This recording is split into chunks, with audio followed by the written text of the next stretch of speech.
अस्सलामुअलैकुम। मैं हूँ Saima Hamid, PhD scholar science education department. आज इस वीडियो में मैं जो चीज़ें डिस्कस करने जा रही हूँ वो quantitative research method in education के हवाले से है।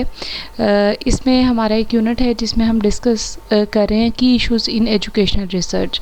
अब ये पूरी वीडियो जो है ये पूरे यूनिट को कवर कर रही है। इस वीडियो में कोशिश की जाएगी कि आप लोगों को 10 से 15 मिनट के अंदर तमाम की इश्यूज़ जो एजुकेशनल रिसर्च के अंडर हैं उनके बारे में जो है वो मालूमात दी जाए। इसमें जो है मैंने डिफरेंट जो है रिसर्च पेपर से और डिफरेंट डेफिनेशंस और ऑथर्स के हवाले से चीज़ें जो हैं वो डिस्कस की हैं, और कुछ जो है जो क्लास डिस्कशन है उस हवाले से भी जो है वो चीज़ें इसमें मौजूद हैं। ये पूरा कॉम्बिनेशन है, आप समझ लें कि ये यूनिट नंबर 1 के जो है आप नोट समझ सकते हैं वो हैं। अब की इश्यूज़ इन एजुकेशनल रिसर्च को जब हम डिस्कस करते हैं तो हमारे लिए ये ज़रूरी है कि हम समझें कि हम इसे किस किस डायरेक्शन से देखेंगे। सबसे पहले तो ये कि हम educational research as an inquiry को जो है हम देखेंगे कि एजुकेशनल रिसर्च एज इंक्वायरी किन किन चीज़ों को डील करती है। ये जो है वो की इशू समझा जाता है रिसर्च के हवाले से, और मोस्टली इसमें हम एजुकेशनल रिसर्च की मेथडोलॉजी के हवाले से बातें करते हैं कि डिफरेंट जो मेथड ऑफ रिसर्च हैं उनको हम किस तरह से डील करेंगे, और हमारी इंक्वायरी जो है वो एक डिसिप्लिन इंक्वायरी जो है जो कि रिसर्च के हवाले से कंसिडर की जाती है उसके लिए डिफरेंट मॉडल्स क्या हैं। तो इस हेडिंग के अंडर जो है हम लोग सबसे पहले रिसर्च को देखेंगे कि रिसर्च होती क्या है।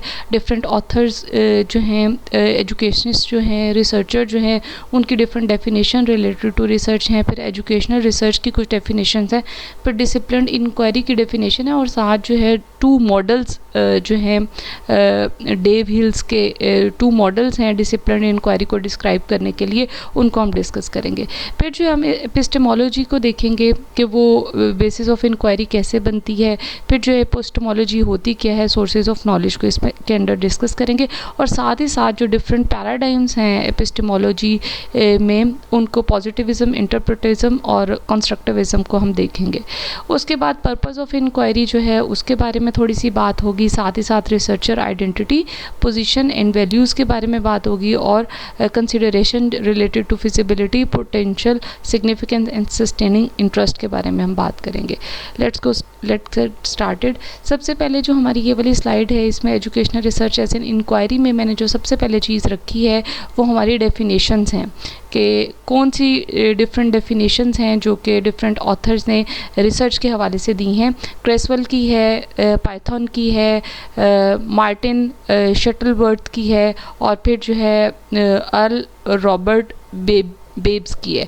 तो इसमें जो है इन तमाम जो हम अगर अपनी डेफिनेशंस को पढ़ते हैं तो हमारे पास एक ओवरऑल ये वाली बात समझ आती है कि रिसर्च जो है वो एक प्रोसेस समझ लें, सिस्टमेटिक वे समझ लें, या डिफरेंट स्टेप्स हैं जिनको हम फॉलो करते हैं किसी भी टॉपिक की अंडरस्टैंडिंग के लिए, और उसमें जो डिफरेंट स्टेप्स इन्वॉल्व होते हैं वो हमारे मोस्टली जो है कलेक्शन ऑफ डाटा होता है, फिर जो है उसका इंटरप्रिटेशन होती है, और फिर कोई रिलेशनशिप फाइंड करना। हमारी ये जो 3 डेफिनेशंस हैं, ये वाली डेफिनेशन ये और ये मेथडोलॉजी के हवाले से बात करती हैं, जबकि ये वाली जो डेफिनेशन है ये पर्पस ऑफ रिसर्च के ऊपर बात करती है कि हम रिसर्च कंडक्ट करते क्यों हैं। हम डिस्क्राइब करने के लिए, एक्सप्लेन करने के लिए, प्रेडिक्ट करने के लिए, और हम किसी ऑब्जर्व फिनोमेना को कंट्रोल करने के लिए करते हैं। तो इन चीज़ों को आप कंसीडर कर सकते हैं। फिर ये एजुकेशनल रिसर्च की कुछ डेफिनेशंस हैं वो यहाँ पर मेंशन की गई हैं, और इस जहाँ से मैंने ये वाली डेफिनेशंस ली हैं एंड पे उनका रेफरेंस मौजूद है। अब ज़रूरत इस चीज़ की है कि रिसर्च में जो है, जो सिंपल रिसर्च और एजुकेशनल रिसर्च में अगर हम डिस्टिंग्विश करना चाहें तो हम इस तरह से कह सकते हैं कि एजुकेशनल रिसर्च जो है डील करती है एजुकेशनल प्रॉब्लम्स के साथ, एजुकेशनल फिनोमेनास के साथ, एजुकेशनल जो हमारे डिफरेंट आस्पेक्ट्स हैं उनको डील करती है। ये भी एक सिस्टमेटिक वे ही है, इसमें भी उसी तरह से स्टेप्स मेथड्स इन्वॉल्व हैं, इसमें भी डिसिप्लिन इंक्वायरी ही होती है। आप इनको जो है वो देख सकते हैं इन रिसर्चेस को, इन डेफिनेशंस को। फिर अगर ये एक पर्सनल जो ये एक जो है डेफिनेशंस हैं या एक जनरल आइडिया जो बनता है पिछली 2 स्लाइड्स में जो हमने रिसर्च और एजुकेशनल रिसर्च की डेफिनेशंस पढ़ी हैं, अगर हम सिंपली डिस्क्राइब करें तो रिसर्च क्या है? It is a process of systematic investigation of material and the sources to establish evidence-based fact and reach new conclusion. The research process may involve gathering and analyzing data to reach a solution to a problem or for the advancement of the knowledge or for understanding certain topic and issue. ठीक है जी, ये research को अब हम अगर in research के अंदर हम जो है एजुकेशनल फेनोमेनास को डाल देंगे, एजुकेशनल प्रॉब्लम्स को डाल देंगे, एजुकेशनल प्रॉब्लम रिलेटेड सोल्यूशन हम निकालना चाहते हैं उसको डाल देंगे, तो वो हमारी definition related to educational research बन जाएगी। It is a systematic investigation in the field of education to study education system in order to obtain solution of educational problems. अब नेक्स्ट जो चीज़ आई है वो है डिसिप्लिन इंक्वायरी। हमें पता चल गया कि रिसर्च क्या है, एजुकेशनल रिसर्च क्या है। अब एजुकेशनल रिसर्च जो है वो एज ए डिसिप्लिन इंक्वायरी का मतलब क्या है? एज ए डिसिप्लिन इंक्वायरी जो है एक वर्ड जो है, अगर हम इसके मीनिंग देखते हैं तो ये आता है जी to ask, to inquire, to seek knowledge, in meanings में आता है। तो डिसिप्लिन इंक्वायरी ये है कि हम कोई चीज़ समझना चाहते हैं, कोई चीज़ अंडरस्टैंड करना चाहते हैं, तो उसके लिए हम एक सिस्टमैटिक वे को कैसे अडॉप्ट करते हैं।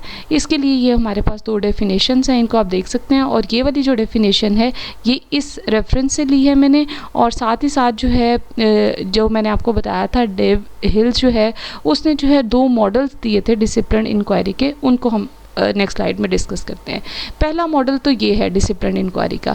इसको कन्वेंशनल मॉडल कहा जाता है और इसको रिवाइज्ड मॉडल कहा जाता है। Conventional model of discipline inquiry इस तरह से है कि जब हम कोई चीज़ सिस्टमैटिक वे में जो है एक्सप्लोर करना चाहते हैं, रिसर्च कंडक्ट करना चाहते हैं, तो हम सबसे पहले ये डिफ़ाइन करते हैं कि हम मेथड कौन सा अडॉप्ट करेंगे। आया वो क्वालिटेटिव मेथड होगा या क्वांटिटेटिव। फिर उसके बाद हम उन सेट ऑफ प्रोसीजर्स को जो है वो फॉलो करते हैं। तो ये इस जो है जो मॉडल है वो इस चीज़ पे बेस करता है कि डिसिप्लिन ऑफ इंक्वायरी जो है बेस करता है मेथडोलॉजी के ऊपर, जबकि जो रिवाइज्ड मॉडल है वो इस चीज़ को फोकस करता है कि जब हम अपनी कोई जो है कुछ हम इंक्वायर करना चाहते हैं तो बेसिकली हम अंडरस्टैंड करते हैं इस चीज़ को कि लॉजिक ऑफ इंक्वायरी क्या है। जब हम लॉजिक ऑफ इंक्वायरी को बेस बनाते हैं तो तब जो है हमारे पास, यानी हम मेथड को बेस नहीं बनाते, इसमें हम मेथड को बेस बनाते हैं, इसमें हम लॉजिक को बेस बनाते हैं। और लॉजिक को जब हम बेस बनाते हैं तो हमारे पास ये 4 स्टेप्स आते हैं। ठीक है जी। सबसे पहले आता है जी पैराडाइम, कि हम जब लॉजिक ऑफ इंक्वायरी को देखते हैं फिर हम देखते हैं हम किस पैराडाइम में बात करेंगे, किस पैराडाइम के साथ हम चीज़ों को डिस्कस करना चाहते हैं, हमारी लॉजिक किस पैराडाइम के साथ रिलेट करती है। तो पैराडाइम जो है वो एजम्पशन है, एडॉप्टेड टुवर्ड्स ट्रूथ है, रियलिटी है, चीज़ें वो हमारी रिलेट करती हैं पैराडाइम के साथ। इसके अलावा जो है knowledge and how knowledge is to be used, इन चीज़ों के ऊपर पैराडाइम जो है वो हमें जो है वो डायरेक्शन देती है। फिर हमारा नेक्स्ट स्टेप जो है वो स्ट्रैटेजी के ऊपर आ जाता है। स्ट्रैटेजी जो है हमें चॉइसेस देती है with respect to how discipline inquiry to be proceed, कि हमने पैराडाइम डिसाइड कर लिया, अब हम जो है हमने अपनी जो लॉजिक है इंक्वायरी को उसको प्रोसीड कैसे करना है। फिर different methods of data collection जो है उसके हवाले से क्या होंगे, फिर डिफरेंट एनालिसिस टेक्निक्स क्या होंगी। तो हमारा फर्स्ट मॉडल या कन्वेंशनल मॉडल जो है वो डिसिप्लिन इंक्वायरी को on the basis of method divide करता है, जबकि डिसिप्लिन इंक्वायरी जो हमारा रिवाइज मॉडल है वो इन चीज़ों पे बेस करता है कि हमने जो है लॉजिक ऑफ इंक्वायरी को फोकस करके इन स्टेप्स को फॉलो करना है। बेशक वो क्वालिटेटिव रिसर्च है, बेशक वो क्वांटिटेटिव रिसर्च है, वो बेस करती है लॉजिक ऑफ इंक्वायरी के ऊपर। नेक्स्ट जो है जी epistemology as a basis for the inquiry. Epistemology जो है हमारे पास फिलोसफिकल स्टडी ऑफ नेचर है, origin and limits of human knowledge है। Epistemology is the theory of knowledge and it deals with how knowledge is gathered and from with sources. जब हम sources की बात करें तो बेसिकली हमारे पास 4 सोर्सेज ऑफ नॉलेज आते हैं। डिवाइन या रिवील्ड नॉलेज आता है, फिर उसके बाद एक्सपीरियंस्ड है, logic and reasoning based knowledge है, इंट्यूशन है। लेकिन मुख्तलिफ जगहों पर इन्हें फर्दर जो है वो डिवाइड किया गया है। डिवाइन नॉलेज कर लें, एक्सपीरियंस कर लें, परसेप्शन जो कि हम अपने सेंसरी ऑर्गन्स के थ्रू करते हैं, कोई अथॉरिटी है, कोई बंदा किसी चीज़ चीज़ में, उससे हम नॉलेज ले सकते हैं। सुपरस्टिशंस जो हैं वो नॉलेज का सोर्स होती हैं। इंट्यूशन होती है। रीजनिंग और लॉजिक को आप इंडक्टिव और डिडक्टिव रीजनिंग में डिवाइड कर सकते हैं। एविडेंस बेस्ड नॉलेज को जो है आप साइंटिफिक अप्रोच के साथ कर सकते हैं। तो ये डिफरेंट सोर्सेज ऑफ नॉलेज हैं। अगर हम इस epistemology as a basis for inquiry को देखें तो हमारे पास इसमें 3 पैराडाइम्स को यहाँ पर डिस्कस किया जाएगा। एक पॉजिटिविज्म है, नेक्स्ट जो है वो इंटरप्रेटिज्म, नेक्स्ट जो है वो कंस्ट्रक्टिविज्म। मैं आपको बताना चाहूँगी पॉजिटिविज्म और इंटरप्रेटिविज्म जो है वो अगर हम एपिस्टेमोलॉजी इनकी देखें तो वो इनवर्स हैं चीज़ें। तो जो है बेसिकली पॉजिटिविज्म जो है वो क्वांटिटेटिव नेचर ऑफ रिसर्च को जो है वो डील करता है। तो इसमें जो है इसको हम डिटेल से आगे एक और स्लाइड में भी डिस्कस करेंगे। और जो है इसमें हाइपोथेसिस और डिडक्शन की बेस पे नॉलेज को जो है वो अक्स किया जाता है और इसके स्टैटिस्टिकल टेक्निक्स अप्लाई की जाती हैं, नंबर्स की फॉर्म में इसमें जो है वो डाटा होता है। इंटरप्रेटिविज्म जो है वो अप्रोच कुछ इस तरह की है, एपिस्टेमोलॉजी की बेस इंक्वायरी की इस तरह से है कि इसमें हम जो है कॉन्टेक्सचुअल बेस जो है वो चीज़ें उनको भी मद्देनज़र रखते हैं। ठीक है जी। और इसके साथ साथ जो है अगर हम कहें तो ये जो है क्वालिटेटिव जो रिसर्च मेथड है उसकी पैराडाइम है। और इसमें जो है हम लोग कॉन्टेक्स्ट को बहुत ज़्यादा इम्पोर्टेंस देते हैं और साथ ही साथ यहाँ पर नंबर्स नहीं वर्ड्स की फॉर्म में चीज़ें जो हैं और डाटा जो है वो डिस्क्राइब किया जाता है। ये एक different method and nature of study है। अगर हम पॉजिटिविज्म और इंटरप्रेटिविज्म को जैसे मैंने आपको बताया कि ये दूसरे से इन्वर्स समझी जाती हैं। तो अगर हम रियलिटी देखें तो रियलिटी जो है पॉजिटिविज्म में जो है वो सिंगल होती है, जबकि इंटरप्रेटिविज्म बिलीफ वाले लोग ये कहते हैं कि रियलिटीज़ आर मल्टीपल क्योंकि कंटेक्स्ट जो है वो डिफरेंट हो सकता है। वर्ड व्यू जो है पॉजिटिविज्म का सिंपल, इंटरप्रेटिविज्म का कॉम्प्लेक्स होता है। रिसर्च डिज़ाइन इसका क्वांटिटेटिव और इसका क्वालिटेटिव। रोल ऑफ रिसर्चर जो है इसका एक्सटर्नल होता है और इसका रोल ऑफ रिसर्चर जो है वो इंटरनल होता है। जनरलाइजेबिलिटी जो है वो पॉजिटिविज्म में पॉसिबल है, इंटरप्रेटिविज्म में पॉसिबल नहीं है। समहाउ पॉसिबल है जिसमें अगर कॉन्टेक्स्ट बिल्कुल एक जैसा हो, क्योंकि context situation to situation vary कर रहा होता है तो हम जो है इसको जनरलाइज नहीं कर सकते, जबकि पॉजिटिविज्म के रिजल्ट्स को जो है हम जनरलाइज करते हैं। कंट्रीब्यूशन टू द नॉलेज, इसमें क्योंकि रियलिटी जो है वन है और हम उसे वेरीफाई और प्रूव कर सकते हैं, जबकि इंटरप्रेटिविज्म में हम ये कहते हैं कि हम चीज़ों को डिस्कवर करते हैं। Epistemology as a basis for inquiry, अगर हम कंस्ट्रक्टिविज्म की बात करें, कंस्ट्रक्टिविज्म जो है बेस ऑफ जो नॉलेज है वो कुछ इस तरह से है कि लर्नर जो है उसमें अगर हम वाज़िया तौर पे बात करें एक्सपीरियंसेस से सीखता है कि जो है जो लर्निंग जो है या जो नॉलेज जो कंस्ट्रक्ट होता है वो एक्सपीरियंस बेस्ड होता है। यानी अगर एक ही बंदे को डिफरेंट चीज़ें जो हैं वो इंक्वायर करना चाह रहा है तो वो चीज़ें अपने एक्सपीरियंस बेस पे जो है वो इंक्वायर करेगा। ठीक है जी। तो इसके बाद पर्पस ऑफ इंक्वायरी में हमारे पास 3 चीज़ें हैं। एक एक्सप्लोरेशन है, इसको आप स्टडी कर सकते हैं, सिंपल है चीज़ें। यानी अब अगर हम इंक्वायरी करना चाहते हैं तो हम किन बेसिस पे इंक्वायरी करते हैं, या तो हम चीज़ों को एक्सप्लोर करना चाहते हैं जो कि ऑलरेडी चीज़ें मौजूद हैं, उनको हम मज़ीद जो है वो एक्सप्लोर करके उसमें हमारा इंटरेस्ट है तो हम उसे मज़ीद स्टडी करना चाहते हैं। या तो एक वजह ये हो सकती है, या डिस्क्रिप्शन हो सकती है। डिस्क्रिप्टिव स्टडी में मोस्टली जो है हम चीज़ों को जो है डिटेल डिस्कशन में लेकर आते हैं और हम जो है उसमें कोई पर्टिकुलर फिनोमेना को डिस्कस करते हैं और फिर उससे जो रिज़ल्ट्स आते हैं उनको जो है हम किसी चीज़ की बेहतरी के लिए इस्तेमाल करते हैं। प्रेडिक्शन के लिए हम लोग जो है इंक्वायरी को इस्तेमाल करते हैं, फोरसी करने के लिए चीज़ों को इस्तेमाल करते हैं, फॉर द फ्यूचर जो है अपने फ्यूचर को बेहतर बनाने के लिए इस्तेमाल करते हैं। रिसर्च, अच्छा अब ये वाली जो स्लाइड है उसमें हम लोगों ने रिसर्चर की आइडेंटिटी, पोजिशनैलिटी एंड वैल्यू के हिसाब से बात करनी है।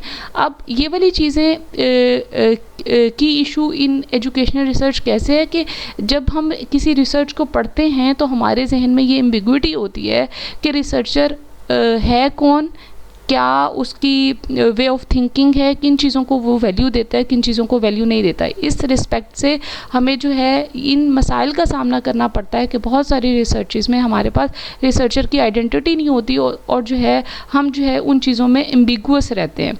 तो आइडेंटिटी के हवाले से उसकी gender, social class, age, sexual orientation, इनको डिस्कस किया जाना चाहिए कि एज ए रीडर जो है आपके सामने ये वाली चीज़ें क्लियर हो। इसके साथ साथ आपकी जो है पोजिशनैलिटी इस चीज़ को रिफ्लेक्ट करती है कि आपकी पोजीशन क्या है। जैसे मैं अब ये वाली प्रेजेंटेशन दे रही हूँ तो मैं ये कहूँगी कि मैं एज ए स्टूडेंट ये वाली प्रेजेंटेशन दे रही हूँ, तो उससे मेरी पोजीशन क्लियर हो जाएगी। I am not the expert of that field, मैं एज ए स्टूडेंट जो है वो तो एज ए स्टूडेंट जो है ये प्रेजेंट कर रही हूँ। तो ये मेरी पोजीशन है कि जब मेरी पोजीशन क्लियर होती है तो मुझे सुनने वाला जो है उसके जहन में जो है मेरा एक स्केच बन जाता है कि किस हवाले से मैंने जो है इस वीडियो को लेना है। ठीक है जी। रिसर्चर की वैल्यू किन किन चीज़ों को देता है? रिसर्चर की वैल्यू इन चीज़ों पर डिपेंड करती है कि उसने कितनी ऑनेस्टी से, ओपननेस से, फेयरनेस से काम किया है। स्टीवर्डशिप जो है वो वर्ड जो है वो इस चीज़ को ज़ाहिर करता है कि आपने जो है किसी चीज़ की सुपरविजन जो है वो बहुत बेहतर तरीके से की है, आपने डाटा कलेक्शन बहुत अच्छे तरीके से किया है, फिर जो है डाटे को जो प्रिजर्व किया है वो बहुत अच्छे तरीके से किया है। यानी ये डाटा हैंडलिंग के साथ साथ एक पूरी रिसर्च को जो है कंडक्ट करने के हवाले से जो जो चीज़ें एथिकल हैं, जिनको वैल्यू देनी चाहिए, उनको रिसर्चर ने वैल्यू दी है या नहीं दी, इस चीज़ को रिसर्च में जो है वो कंसिडर करना ज़रूरी है ताकि रीडर जो है वो इन चीज़ों के हवाले से उसके जहन में एम्बिग्विटी ना हो। अब जो है कंसिडरेशन ऑफ फिजिबिलिटी के डिफरेंट चीज़ें जो फिजिबल होती हैं किसी भी रिसर्च को कंडक्ट करने के दौरान, मिसाल के तौर पे टाइम जो है, आपके पास बहुत टाइम है, आपने जो है वो 10 साल में कोई रिसर्च, फिजिबिलिटी थी आपके पास टाइम की, तो आपने जो है वो इतने टाइम में रिसर्च कंडक्ट किया है। फिर पोटेंशियल सिग्निफिकेंस किया है, उस चीज़ की पोटेंशियल सिग्निफिकेंस को जाहिर करना बहुत ज़्यादा ज़रूरी है ताकि इन द लॉन्ग रन जो है उस चीज़ का फ़ायदा पता चल सके और रीडर इस बारे में बिल्कुल आगाह हो कि जो है इस स्टडी को पढ़ने से क्या फ़ायदा होगा। सस्टेनिंग इंटरेस्ट, आपने जो है रीडर का इंटरेस्ट क्रिएट करने के लिए अपनी राइटिंग को जो है उसमें अपनी फीलिंग्स और ऐसी चीज़ें डालनी हैं, रिलेटेड एक बहुत क्लियर पिक्चर देनी है ताकि जो है रीडर जो है उस चीज़ को इंजॉय भी करे। ये थी जी हमारी आज का यूनिट नंबर 1 जो कि की इश्यूज़ ऑफ एजुकेशनल रिसर्च पे बेस कर रहा है और ये रेफरेंसेस हैं जिनको मैंने इस वीडियो में डिस्कस किया है। Thank you so much. अल्लाह हाफिज़, टेक केयर।